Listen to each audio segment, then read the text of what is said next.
Dr. Lee Hana wiped the sweat from her forehead as she knelt in the dusty pit. 3 months on this dead planet, and her team was starting to lose hope. Kepler 442b looked like every other forgotten world in the galaxy, empty, silent, and covered, in ruins that nobody could explain. "Hana, you need to see this," called Kim Tae from the far corner of the excavation site. His voice carried something she hadn't heard in weeks. Excitement. She crawled through the narrow tunnel they'd been digging, her headlamp cutting through the darkness. What she saw made her heart stop. A crystal the size of her torso jutted from the ancient wall, pulsing with soft blue light. It was beautiful, like nothing she'd ever seen before. "How long has it been doing that?" she whispered. "It started glowing the moment I touched it," Kim Tae replied, his hands shaking slightly. "Hana, I think it's responding to us." Park Jin-soo squeezed into the cramped space behind them, nearly dropping his translation device. As the team's language expert, he'd seen plenty of alien artifacts, but this felt different. The crystal seemed almost alive, waiting for something.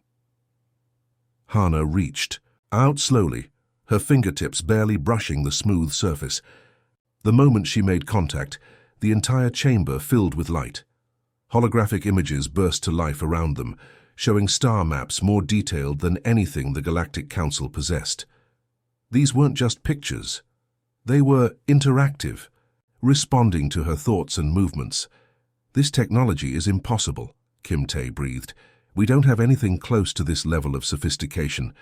But that wasn't what made Hana's blood run cold. As the hologram shifted and changed, faces began to appear. Tall figures with kind eyes and gentle smiles, working alongside creatures that looked like every major species in the galaxy. And these tall figures, they looked exactly like humans. "Park Jin-soo, please tell me I'm seeing things," she said, her voice barely a whisper. The linguist was frantically scanning the symbols appearing around the images. His face went pale as the translation came through on his device. "Hana, this can't be right. According to this, these humans were teaching the Zephyrians how to build their first cities. But that was 50,000 years ago. We only left Earth 3 centuries back." The crystal pulsed brighter, and more images flowed like water around them. Humans guiding primitive Altarians to understand mathematics. Humans showing early Draconians how to harness stellar energy. Humans everywhere, not as conquerors, but as teachers and protectors. "There's more," Kim Tae called out, pointing to symbols carved into the chamber walls. "Look at these markings. They're not alien writing. They're using human alphabet, but it's ancient, older than anything we've found on Earth." As if responding to their discovery, the crystal sent out a pulse that made their equipment go crazy. Every scanner, every communication device started receiving the same signal. A message was being broadcast across the galaxy, and somehow it was coming from their location. Hana stared at the crystal, realizing they'd just awakened something that had been sleeping for millennia. Something that remembered humans not as newcomers to the galaxy, but as its original children. The discovery that would change everything had just begun, and she had the terrifying feeling that they were completely unprepared for what was coming next. Captain Choi Minho was enjoying his morning coffee when every alarm on his ship started, screaming at once. The merchant vessel, New Dawn, had been making routine cargo runs between human colonies for years, but nothing had prepared him for this moment. "Captain, you need to get to the bridge right now." Yoon Sola's voice crackled through the intercom. His communications officer sounded terrified, which was saying something. Sola had served in the military for 15 years and rarely got rattled by anything. Minho rushed to the bridge, still carrying his coffee mug. What he saw made him nearly drop it. The main screen showed 12 different star systems lighting up like fireworks.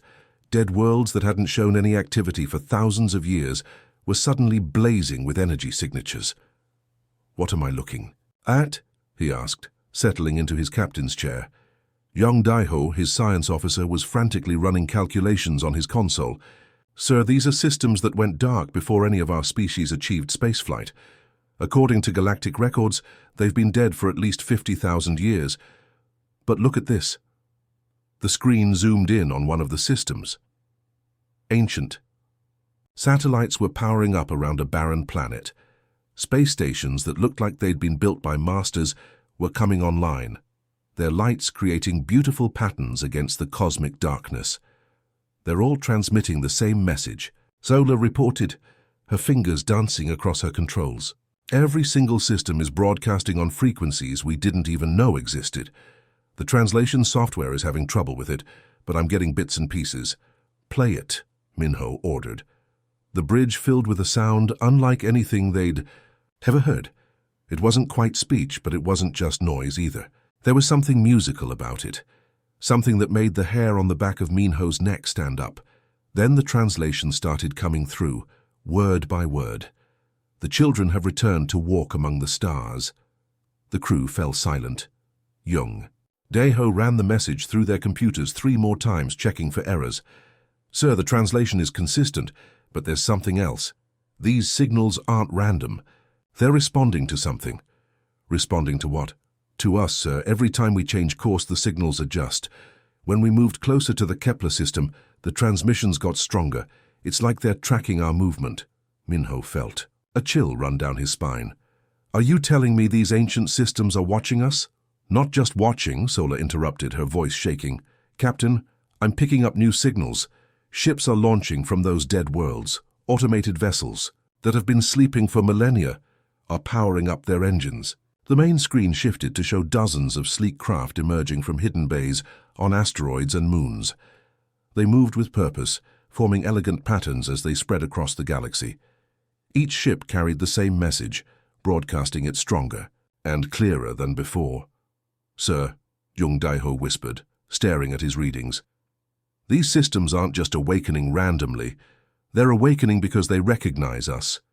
The biometric scanners are showing positive matches for human DNA signatures. But the database they're comparing against is ancient, older than Earth's recorded history. Minho gripped his coffee mug tighter, watching as the galaxy lit up around them. Whatever was happening, humanity was at the center of it, and somewhere in the back of his mind, a voice whispered that they were about to learn the truth about who they really were. Supreme Commander Veltharos of the Zephyrian Empire had conquered 17 star systems in his lifetime. His fleet was the most feared in the galaxy, and his weapons had never failed him. Until today. Fire on that human transport, he ordered, pointing at the small cargo ship drifting helplessly in space.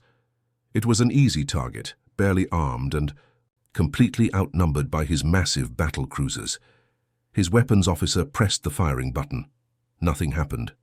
The massive plasma cannons that could destroy planets remained silent. Sir, the weapons are offline, the officer reported, confusion clear in his voice. Then fix them, Veltharos snarled. How hard is it to shoot one pathetic human ship? But as his crew frantically worked on the weapons, something impossible happened. Every screen on the bridge flickered, then displayed the same message in bright red letters. Administrator override, progenitor DNA detected, weapons systems disabled. Veltharos stared at the message, his blood running cold.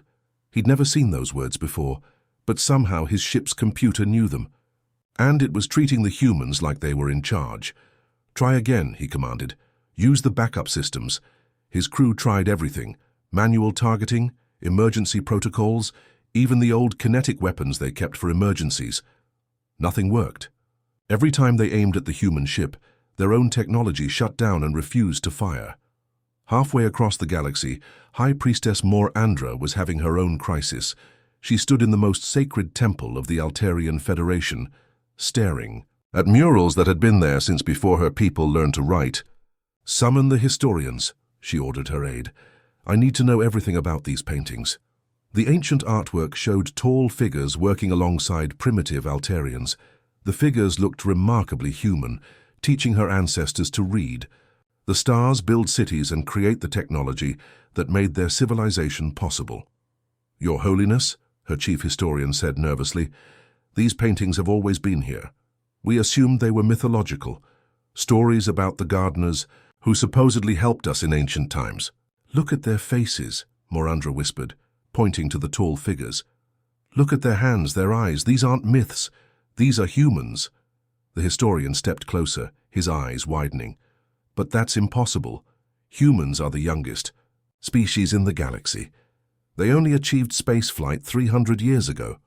Then explain this, Morandra said, activating a hidden panel in the temple wall. Ancient text appeared, written in a language that predated Altarian civilization. But somehow, the translation was clear. The gardeners will return when the galaxy needs them most. Their children will walk among the stars again. Meanwhile, in the Draconian sector, Warchief Scarthok was having his own problems. His entire fleet had been sent to crush a human mining colony, but their ships wouldn't respond to attack commands. The targeting computers are malfunctioning, his chief engineer reported. Every time we try to lock onto human targets, the systems shut down. It's like our own technology is protecting them. That's ridiculous, Scarthok roared. We built these ships with our own hands. Actually, sir, the engineer said quietly, I've been checking the core programming. The base code is older than our civilization, much older, and it contains protocols we never installed. Across the galaxy, the same thing was happening. The proud Mineral Confederacy discovered their mining equipment wouldn't work on planets with human settlements. The Cosmic Trade Union found their economic systems automatically giving humans favorable exchange rates. Even the mysterious Void Seekers reported that their ancient artifacts were responding to human presence. Species that had ruled the galaxy for thousands of years were discovering that their most advanced technology had been waiting for humans all along. And the humans themselves were just as confused as everyone else, watching in amazement as the galaxy's most powerful civilizations found themselves unable to harm them. Something was awakening, and humanity was at the center of it all, Dr. Song. Minji had explored ancient ruins on a dozen worlds, but nothing prepared her for what lay beneath Earth's surface. The hidden chamber under the Giza Plateau had been discovered by accident during routine geological surveys, and what they found defied every history book ever written. Ryu Hyunwoo, bring more lights down here, she called to her partner as she descended the stone steps. The chamber was massive, carved from solid rock with precision that made modern engineering look primitive. Minji, these walls, Hyunwoo whispered as his flashlight swept across intricate symbols. This isn't Egyptian. This isn't any known human language. But look at the construction date carved here. She followed his light to a section of hieroglyphs that made her heart skip. According to the markings, this chamber was built 12,000 years ago, long before any known human civilization had the technology to create something like this.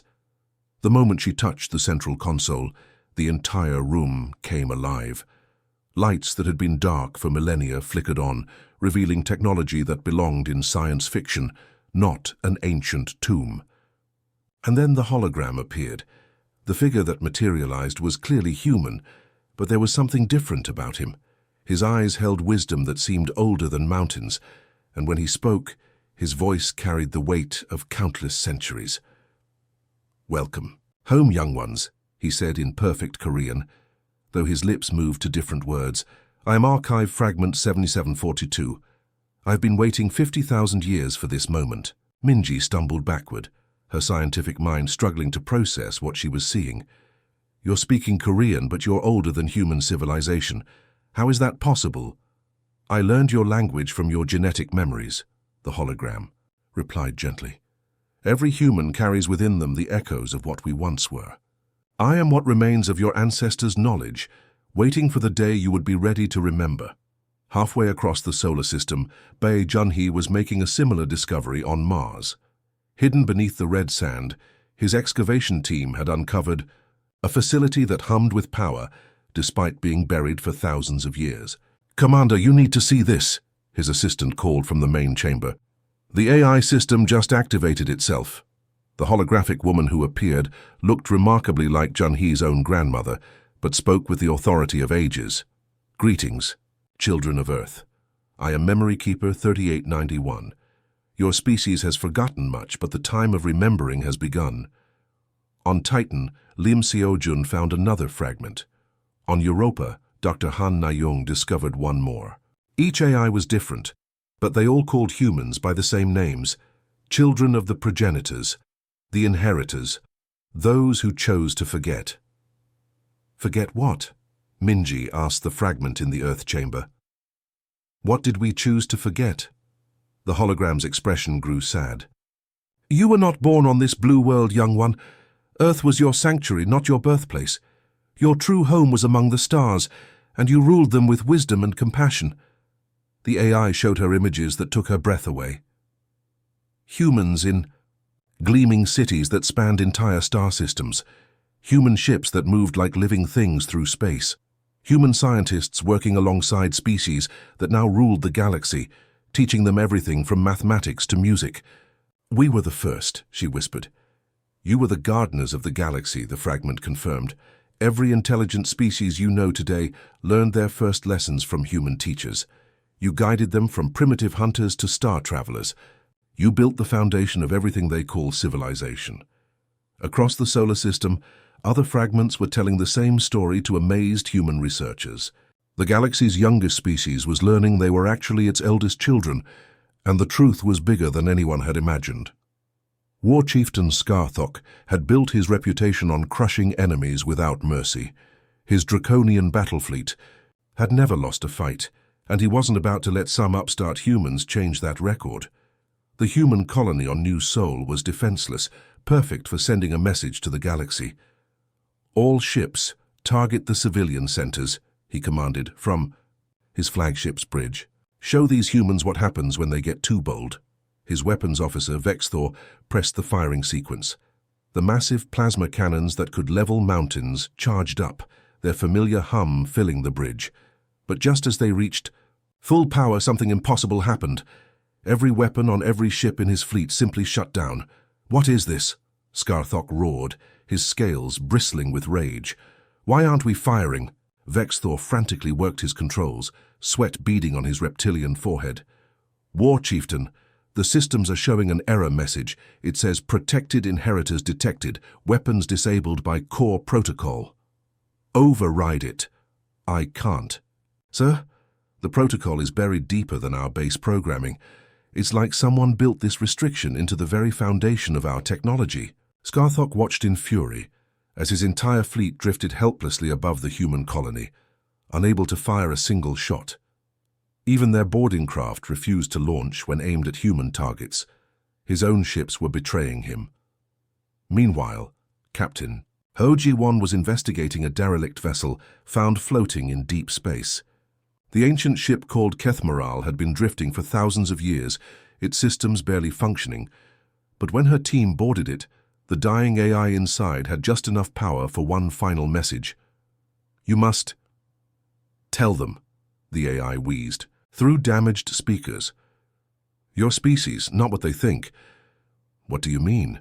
Ji-Won asked, leaning closer to the flickering holographic projection.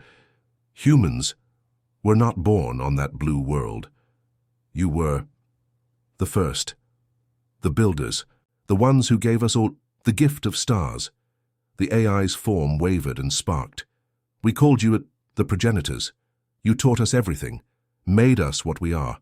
When the great darkness came, you sacrificed everything to save us. What great darkness? Ji-Won pressed, but the AI was fading fast. You chose to forget, sent your children to safety, wiped your own memories, so you could survive. The hologram flickered one last time. Now you remember again, the galaxy needs its gardeners. With those words, the ancient machine died, leaving Ji-Won staring at empty space with a mind full of impossible possibilities. Back on Earth, Dr. Lee Hana was receiving reports from human colonies across the galaxy. Every encounter with hostile aliens was ending the same way. Weapons wouldn't fire on humans. Targeting systems failed. Even the most advanced alien technology seemed to recognize humans as something special. It's not just the Draconians, her assistant reported. The Mineral Confederacy's mining equipment shuts down around human settlements. The trade union's economic computers automatically give humans favorable deals. It's like the entire galaxy's technology was programmed to protect us. Hana studied the data streaming in from dozens of worlds. Pattern after pattern showed the same thing. Alien technology that was thousands of years old contained protocols specifically designed to help humans. But why would they build systems to protect a species that didn't even exist yet? She wondered aloud. The answer came from the crystal on Kepler 442b, pulsing with renewed energy. The holographic archive activated, showing her the truth that would change everything. Humans hadn't been protected by alien technology. The aliens had been using human technology all along, technology so old that even they had forgotten who built it. The galaxy's most advanced civilizations were running on systems created by humanity's ancestors, and those systems were finally recognizing their creators' children. Archive Prime's holographic form flickered to life in the hidden chamber beneath. Earth facing Dr. Kang Soo-young and her research team. The ancient AI had been waiting 50,000 years to tell this story, and now the time had finally come. "Sit down, children," Archive Prime said gently. "What you're about to learn will change how you see everything." The chamber around them transformed into a vast projection of the galaxy as it existed long ago. Stars blazed brighter, and countless worlds teemed with life that looked nothing like the civilizations they knew today. 50,000 years ago, your ancestors achieved something no species had done before, the AI began. They broke the barriers of space and time, spreading across the galaxy faster than light itself. But when they arrived, they found a galaxy empty of intelligent life. Dr. Baek Tae-hyun leaned forward, fascinated despite his disbelief. Empty? But there are hundreds of intelligent species now. Because your ancestors made them intelligent, Archive Prime replied. The projection showed primitive creatures on dozens of worlds, early Zephyrians living in caves, Proto-Altarians barely able to use stone tools, young Draconians hunting in packs like wild animals. Humans didn't conquer these species. They became their teachers, their guardians, their guides to the stars. The images that followed took Soo-young's breath away. Human scientists working patiently with primitive Zephyrians, teaching them to control fire, then electricity, then fusion power. Human explorers showing early Altarians how to read star patterns for navigation. Human engineers helping baby. Draconians build their first cities. "We were gardeners," she whispered, finally understanding. "The greatest gardeners the galaxy has ever known," Archive Prime confirmed. "Your ancestors spent 30,000 years nurturing over 300 species, from primitive hunters to space-traveling civilizations. They built the foundations of every major technology these species still use today." But the hologram's expression grew dark. Then the sensors detected something approaching from beyond the galactic rim, a force of darkness and destruction unlike anything ever encountered. Your ancestors called it the Void Hunger, an entity that consumed entire civilizations, leaving nothing but empty space behind. The projection showed the approaching threat, a wave of absolute nothingness that devoured everything in its path. Whole star systems simply vanished as it moved through space. The human leadership faced an impossible choice, Archive Prime continued. They had the power to shield themselves, to build defenses that could protect humanity, but doing so would mean abandoning all the species they had raised as their own children. Dr. Yoon Ji-hoon, the team's historian, felt tears in his eyes as he watched the ancient recordings. They chose to save the others. Your ancestors made the greatest sacrifice in galactic history. They used their most advanced technology to create shields around every inhabited world, barriers that would protect their adopted children from the void hunger. But powering those shields required everything. Their entire civilization, their technology, even their memories. The projection showed the final exodus. Millions of humans boarding great ships, their faces calm but sorrowful. They were abandoning the galaxy they had built to save the children they loved. The last act was the hardest, Archive Prime said softly. To ensure humanity's survival, your ancestors erased their own memories. They sent their descendants to a distant world called Earth, wiping away all knowledge of what they had been. They chose to become forgotten so that someday, when the galaxy was safe again, their children could return and remember. Soo-young stared at the final image, Earth, blue and beautiful, receiving the last ships carrying humanity's future. We saved everyone else and erased ourselves from history. Until now, Archive Prime smiled, your children have grown strong enough to remember, and the galaxy needs its gardeners once more. Admiral Ko Yonseo stood before the Grand Assembly of the Galactic Council, her hands trembling slightly as she prepared to reveal humanity's true inheritance. Representatives from 300 species filled the massive chamber, their eyes fixed on the small human woman who was about to change their understanding of everything. "Honored delegates," she began, her voice carrying clearly through the ancient hall. "What I'm about to show you will explain why your weapons won't fire on us, why your technology recognizes our DNA, and why ancient systems across the galaxy are awakening to our presence." She activated the holographic display, and gasps echoed through the chamber. The projection showed vault after vault opening across the galaxy, each one responding to human genetic codes. Inside were technologies that seemed to bend the laws of physics themselves. "These are the progenitor vaults," Admiral Coe explained.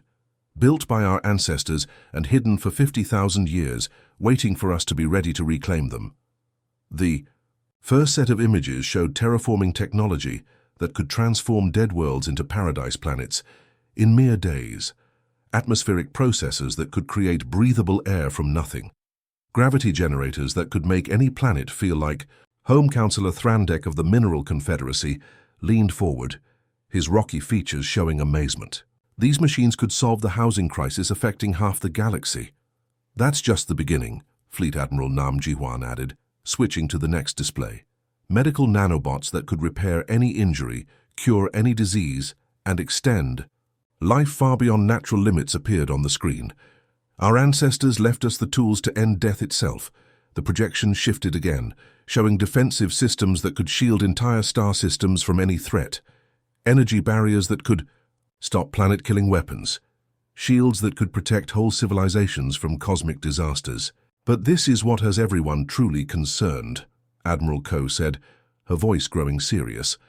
The display filled with images of weapons that defied imagination. Stellar manipulators that could move stars like chess pieces. Planet crackers that could split worlds in half with a thought. Gravity bombs that could collapse entire solar systems. The chamber fell silent. Every delegate understood what they were seeing. Technology that could reshape the galaxy or destroy it completely. "You could rule us all," whispered Ambassador Velkari of the Zephyrian Empire. "With these weapons, resistance would be impossible." "We could," Admiral Coe agreed. "But let me show you something else our ancestors left us." The projection changed to show recordings from the ancient human archives. Images of humans working alongside every species in the galaxy, teaching them, guiding them, protecting them with gentle patience. "Our ancestors had this same power 50,000 years ago," she continued. "They could have used it to conquer the galaxy. Instead, they chose to nurture it, to help every species reach their potential. When the great crisis came, they sacrificed everything to save you all." Dr. Huang Yunji stepped forward from the human delegation. "We've spent weeks studying these vaults. The technology inside could solve every problem the galaxy faces. End hunger, cure disease, prevent wars, explore new frontiers beyond our wildest dreams. Or it could destroy everything," Counselor Morthek of the Draconian Hegemony pointed out. "The choice is yours, humans. You have the power to be our saviors or our destroyers." Admiral Coe looked around the chamber, seeing fear and hope warring in every face. The weight of the galaxy's future rested on humanity's shoulders, just as it had for their ancestors long ago. "The question isn't whether we can use this power," she said quietly. "The question is whether we'll use it the same way our ancestors did, with wisdom, compassion, and love for all life." The chamber waited in breathless silence for humanity's answer. President An Jae-hyun sat in the restored command center deep beneath Earth's surface, surrounded by advisors whose faces showed the weight of the impossible decision they faced. Through the massive windows, he could see holographic displays showing human colonies across the galaxy, each one reporting the same incredible news. "They're all offering to surrender," General Yu Sung-hoon said, his voice filled with disbelief. "The Zephyrian Empire, the Altarian Federation, even the proud Draconians. They want us to rule them." Dr. Huang Yunji pulled up another report on her tablet. "It's not just the major powers. 300 species have sent formal requests asking us to become their leaders. They're calling it our rightful inheritance, and saying they're honored to serve the children of the progenitors." The room fell quiet as everyone absorbed the magnitude of what was being offered. Humanity could claim rulership over the entire galaxy without firing a single shot. Every species that had once looked down on humans as newcomers was now begging to kneel before them. We could end all the conflicts, Admiral Shin Donghyuk pointed out. The border wars, the trade disputes, the territorial fights. One word from us and peace would reign across every star system. Commander Lee Kyung-soo's voice crackled through the communication system from the Zephyrian capital. Mr. President, Emperor Veltharos himself is here with the imperial crown. He wants to personally place it on a human head. He says his species has been waiting 50,000 years for their true rulers to return.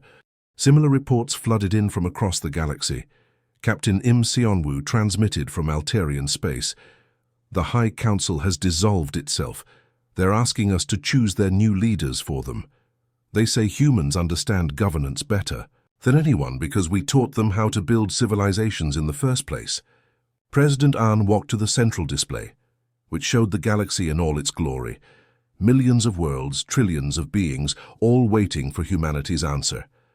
The power they were being offered was beyond anything any species had ever possessed. Think about what we could accomplish, General Yu urged. No more wars, no more suffering. We could guide the galaxy to a golden age. But Dr. Huang shook her head. That's exactly what our ancestors could have done 50,000 years ago. They had this same choice, this same power. And what did they choose? President Ahn touched the quantum archive interface, bringing up the final recordings from humanity's ancient past. The holographic images showed the last human leaders making their decision, their faces calm but heavy with sorrow.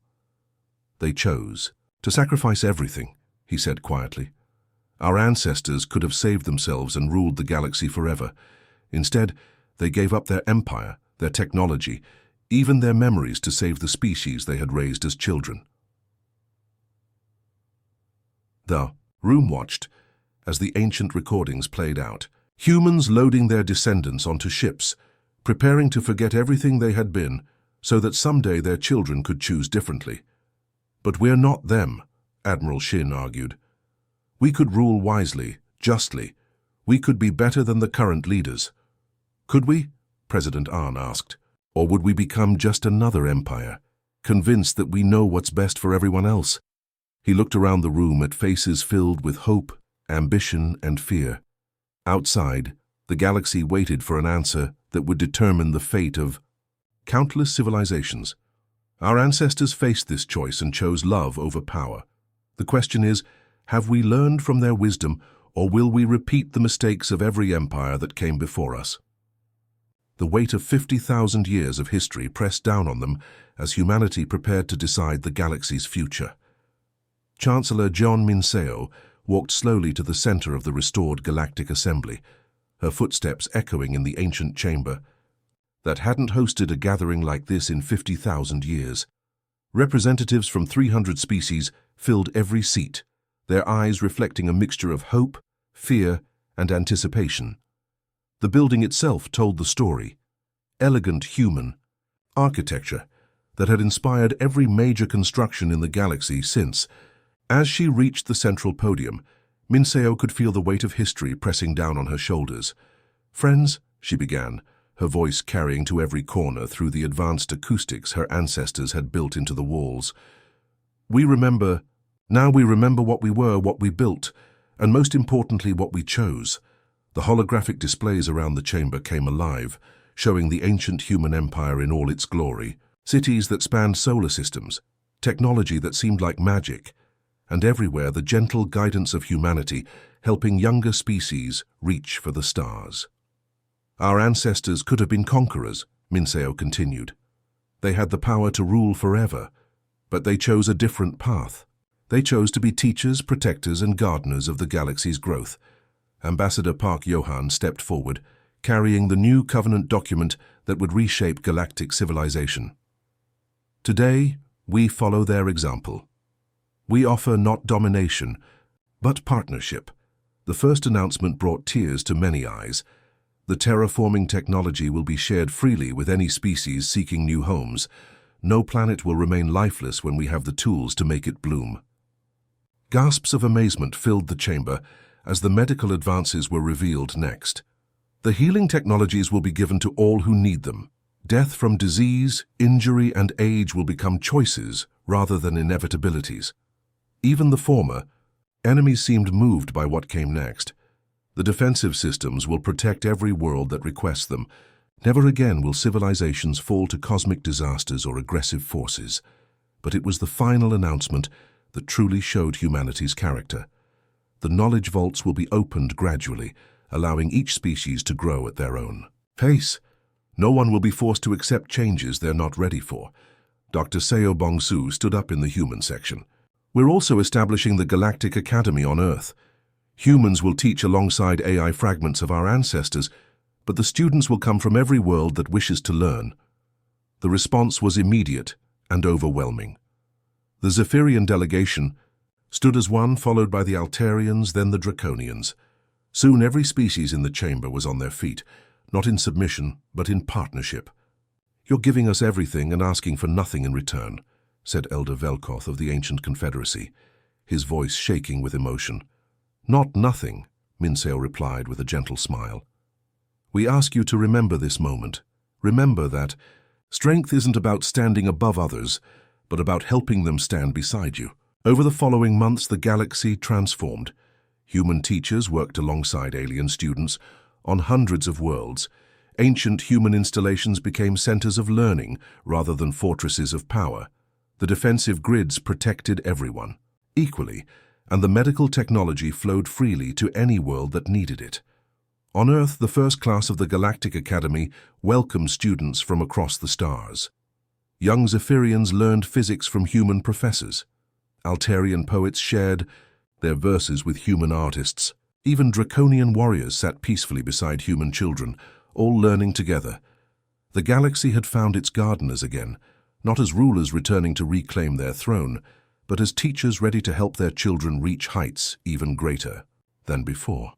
Humanity had chosen love over power, and in doing so had given the galaxy its greatest gift, the promise that intelligence, compassion, and hope would always triumph over fear and domination. The stars themselves seemed to sing with joy as countless civilizations reached toward tomorrow, united not by conquest, but by the shared dream of what they could become together.